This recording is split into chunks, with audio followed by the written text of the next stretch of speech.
बरसों पुरानी बात है। एक गांव के बाहर एक 1920 की हवेली खड़ी थी। दिन में वीरान और रात में जैसे सांस लेती हो। लोग कहते थे जो गया वो लौटा नहीं। गांव की उस रात की रात बारिश हल्की हल्की गिर रही थी। आरव, इतिहास का छात्र, अपने कंधे पर बैग और हाथ में जलती मशाल लेकर उस गांव पहुंचा। गांव वाले दूर से उसे देख रहे थे। किसी की आंखों में डर था तो किसी के होंठ कांप रहे थे। एक बूढ़ा बोला, बेटा हवेली मत जाना। लेकिन आरव नहीं रुका। हवेली का बड़ा लकड़ी का दरवाज़ा चरमराया और धड़ाम अपने आप बंद हो गया। आरव चौंक गया। मशाल की रोशनी कांपने लगी। हवा में धूल और जाले उठने लगे। तेज सांस।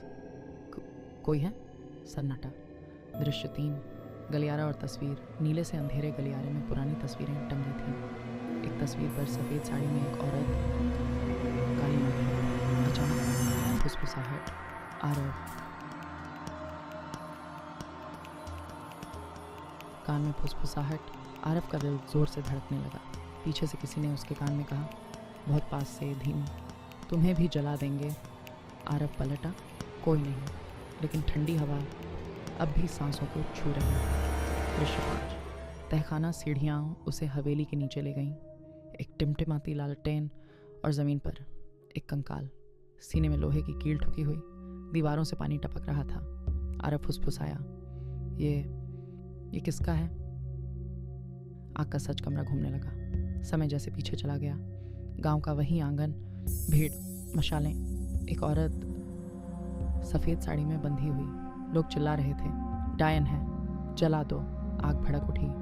औरत की आंखें सीधे कैमरे में। वो मुस्कुराई।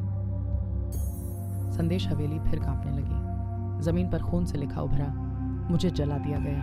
दीवारों से आग निकल आई। और तभी आत्मा हवा में तैरती, आधी जली हुई औरत, सफ़ेद साड़ी जली हुई, बाल हवा में लहराते, आंखें जलती हुई, गूंजती आवाज़, अब मेरी बारी है। अंत अगली सुबह। गांव वाले हवेली के सामने खड़े थे। दरवाज़ा खुला था। अंदर आरव नहीं था। सिर्फ दीवार पर एक नया वाक्य लिखा था, सच जानने वालों को भी जलाया जाता है। धीमी ठंडी आवाज़। और हवेली आज भी रात में जलती है।